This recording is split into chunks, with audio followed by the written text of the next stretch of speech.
નમસ્કાર વિદ્યાર્થી મિત્રો, B semester 3 subject IKS Indian knowledge system of engineering. વિદ્યાર્થી મિત્રો, ચેપ્ટર 1 એટલે કે યુનિટ 1 નો સેકન્ડ મોસ્ટ ઇમ્પોર્ટન્ટ ક્વેશ્ચન છે. Discuss the relationship between engineering, architecture and technological innovations. ત્રણ બાબતોનો અહીંયા કોમ્બિનેશન છે. ત્રણ બાબતો વચ્ચે અહીંયા રિલેશનશિપ છે. એક તો engineering, architecture and technological innovations.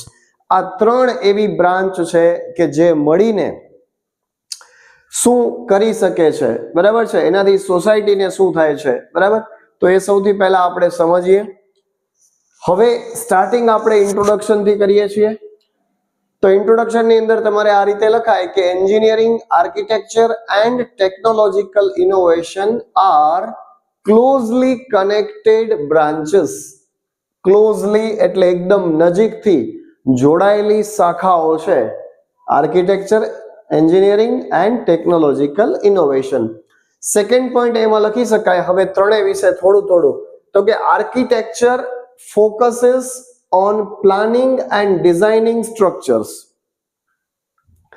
Architecture છે એ શેના પર ફોકસ કરે છે? તો કે પ્લાનિંગ એન્ડ ડિઝાઇનિંગ સ્ટ્રક્ચર. સ્ટ્રક્ચરનું પ્લાન કરવું, તો સ્ટ્રક્ચરની ડિઝાઇન કરવી.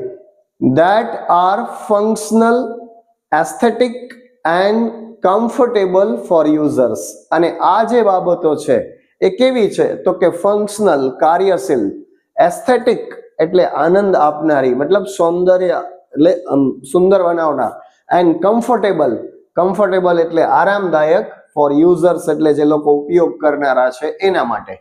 હવે એન્જિનિયરિંગની વાત કરીએ તો engineering applies scientific and mathematical principles. એન્જિનિયરિંગનું કામ શું છે? તો કે ભાઈ વૈજ્ઞાનિક અને ગાણિતિક જે સિદ્ધાંતો છે એ એપ્લાય કરે છે. ત્યાર પછી થર્ડ પોઈન્ટ ટેકનોલોજીકલ ઇનોવેશન્સ. તો technological innovations act as a bridge. એ એક પુલનું કામ કરે છે, મતલબ સેતુનું કામ કરે છે. એક પુલ બને છે between engineering and architecture. Technological innovation છે ને એ શું છે? એ આ આર્કિટેક્ચર અને એન્જિનિયરિંગ વચ્ચેનો પુલ છે, જોડતી કડી છે. તો આ થયું ઇન્ટ્રોડક્શન. વિદ્યાર્થી મિત્રો જુઓ, આ સબ્જેક્ટ એવો છે ફૂલ ઓફ થિયરી છે. અત્યારના આ યુનિટ 1 ની અંદર તો ડિટેલ્ડ થિયરી છે, પણ આપણે એમાંથી કેટલાક મેન પોઈન્ટ્સ લઈ અને આન્સર બનાવી રહ્યા છીએ, બરાબર છે. હવે relationship between engineering and architecture. હવે એન્જિનિયરિંગ અને આર્કિટેક્ચર વચ્ચે કેવો સંબંધ છે? વિદ્યાર્થી મિત્રો, અહીંયા બોર્ડ ઉપર પૂરેપૂરો આન્સર આવી જાય એટલા માટે મેં બધા અક્ષરો નાના કર્યા છે. તમે એને અલગ અલગ પોઈન્ટ્સમાં પણ લખી શકો છો. Architecture provides the creative vision of a building. આર્કિટેક્ચરનું કામ શું છે? તો કે ભાઈ એ એક ક્રિએટિવ વિઝન આપે છે, સર્જનાત્મક દ્રશ્ય આપે છે. શેનું? ઓફ અ બિલ્ડિંગ, એક બિલ્ડિંગનું. સિલેક્ટિંગ સુટેબલ મટીરિયલ્સ, એની અંદર સુટેબલ, યોગ્ય મટીરિયલ પસંદ થાય છે. And designing structural, electrical system, એની અંદર સ્ટ્રક્ચરલ ડિઝાઇન કરવામાં આવે છે એન્ડ ઇલેક્ટ્રિકલ સિસ્ટમ હોય છે. Without engineering, architecture designs can not be practically executed. Without engineering, engineering વગર આર્કિટેક્ચરલ ડિઝાઇન્સ છે ને can not be practically execute. આપણે પ્રેક્ટિકલી વ્યવહારિક રીતે એ બહાર લાવી શકતા નથી, બતાડી નથી શકતા. એન્ડ વિધાઉટ આર્કિટેક્ચર, હવે આર્કિટેક્ચર વગર engineering lacks purpose in the built environment. Architecture વગર છે ને એન્જિનિયરિંગ ની અંદર ખામી છે. લેક્સ એટલે ખામી. શેની ખામી? તો કે purpose in the built environment. એનો જે ઉદ્દેશ છે, જે બાંધકામ થયેલું જે છે એનામાં એનો ઉદ્દેશ સરતો નથી. So both depend on each other. તેથી બંને એન્જિનિયરિંગ અને આર્કિટેક્ચર બંને એકબીજા પર આધાર રાખે છે. Both depend on each other for successful construction. એક સફળ બાંધકામ માટે આર્કિટેક્ચર અને એન્જિનિયરિંગ બંનેની જરૂર પડે છે. એટલે રિલેશનશિપ બિટવીન એન્જિનિયરિંગ અને આર્કિટેક્ચર આ રીતે શક્ય બની શકે છે. હવે જોઈએ role of technological innovation.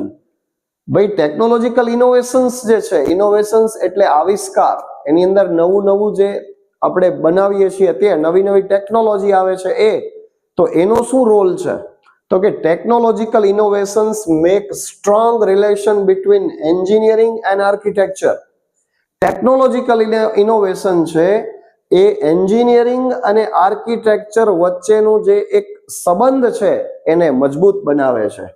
Advanced software, એવા એડવાન્સ્ડ સોફ્ટવેર છે સચ એઝ, જેવા કે CAD CAD, BIM and simulation tools help architects and engineers collaborate effectively. હવે આવા જે સોફ્ટવેર છે એ આર્કિટેક્ટ્સ અને એન્જિનિયર્સને કોલેબોરેટ કરે છે, એમને જોડે છે, ભેગા કરે છે અસરકારક રીતે. Innovations also reduce construction time. ઇનોવેશન્સનું કામ શું છે? તો કે ભાઈ કન્સ્ટ્રક્શન માટે લાગતો સમય છે ને એ ઘટાડી દે છે. એન્ડ કોસ્ટ, અને કોસ્ટ પણ ઘટાડે છે, કિંમત પણ ઘટાડે છે. કેવી રીતે?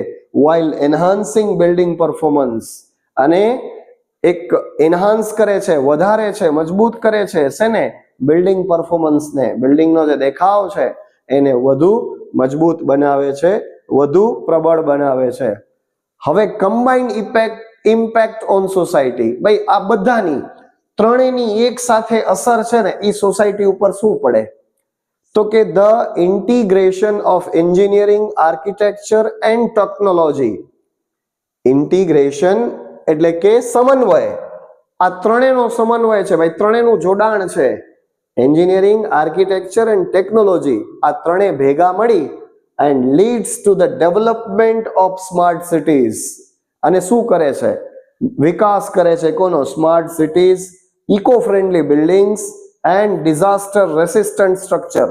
ડિઝાસ્ટર રેસિસ્ટન્ટ સ્ટ્રક્ચર એટલે આપત્તિમાં પણ કામ, આપત્તિ એના ઉપર ના આવે, મીન્સ ભૂકંપ પ્રૂફ આપણે જેને કહીએ, અર્થક્વેક પ્રૂફ. તો એવા આપત્તિ ન આવી શકે, આપત્તિ સામે ટકી શકે એવા બાંધકામ, એવા સ્ટ્રક્ચર, એવા માળખા ઊભા કરે છે. ટુગેધર, સાથે મળીને, they help to solve real world problems. અને સાથે મળીને ખરેખર જે દુનિયામાં આવનારા પ્રોબ્લેમ્સ છે, સમસ્યાઓ છે, જેવી કે એનર્જી કન્ઝર્વેશન એન્ડ અર્બનાઇઝેશન, આવી સમસ્યાઓનો સામનો કરી શકે છે. These three are interdependent fields. હવે આ ત્રણે જે છે ને, engineering, architecture and technological innovation, એ ઇન્ટરડિપેન્ડન્ટ છે, એકબીજા પર આધાર રાખનારા છે. Their strong relationship, એમની આ મજબૂત એમનો જે સંબંધ છે, is essential, ખરેખર જરૂરી છે, for creating modern and sustainable structures. Modern, આધુનિક અને સસ્ટેનેબલ એટલે લાંબો સમય ટકી શકે એવા સ્ટ્રક્ચર બનાવવા માટે આ ત્રણેયનો મજબૂત સંબંધ છે ને એ ખૂબ જ જરૂરી છે. તો વિદ્યાર્થી મિત્રો, આ હતો તમારો most IMP question, relationship between engineering, architecture and technological innovation. તો વિદ્યાર્થી મિત્રો, આશા રાખું છું કે આ આન્સરને તમે સરળતાથી સમજી શક્યા હશો. થોડા પોઈન્ટ્સ અલગ અલગ કરી અને આન્સર લખશો તો તમારા પેજ ભરાઈ જશે. જેટલું વધુ લખશો એટલા વધારે સારા માર્ક્સ મળશે. કોઈ પોઈન્ટ રહી ન જાય એનું ખાસ ધ્યાન રાખવાનું. અલગ અલગ પોઈન્ટ્સ કરી અને આન્સર લખી દેવાનો. હવે ખાસ એક રિક્વેસ્ટ છે IKS ના વિદ્યાર્થીઓને, ઇન્ડિયન નોલેજ સિસ્ટમ જે વિદ્યાર્થીઓનો સબ્જેક્ટ છે એ વિદ્યાર્થી મિત્રોને ખાસ રિક્વેસ્ટ છે કે આ ચેનલને સબસ્ક્રાઇબ કરજો પ્લીઝ. ઘણા બધા વિદ્યાર્થી મિત્રો મજાક મસ્તીમાં પણ ચેનલ અનસબસ્ક્રાઇબ કરી નાખે છે, બરાબર? એટલે આવું ન કરો. મારો ઉત્સાહ તમે જાળવી રાખો, મારો ઉત્સાહ વધારો, જેથી કરીને હું લાંબો સમય સુધી, ઓછા સમયની અંદર ઘણા બધા વિડીયો બનાવી શકું. એવું કંઈક કરો વિદ્યાર્થી મિત્રો. મને તમે ડિમોરલાઇઝ ન કરો. મને પણ તમારા એક મોટિવેશનની જરૂર છે, તમારા લાઈક, તમારા શેર અને સબસ્ક્રાઇબની જરૂર છે. તો વિદ્યાર્થી મિત્રો, આવું ખાસ એક આવો સપોર્ટ કરો. તમારા માટે અવનવા વિડીયો આવતા જ રહેશે. સારામાં સારા માર્ક્સ તમને મળતા રહેશે. તો વિદ્યાર્થી મિત્રો, એક રિક્વેસ્ટ છે, ચેનલ શેર કરો અને સબસ્ક્રાઇબ કરો. ધન્યવાદ.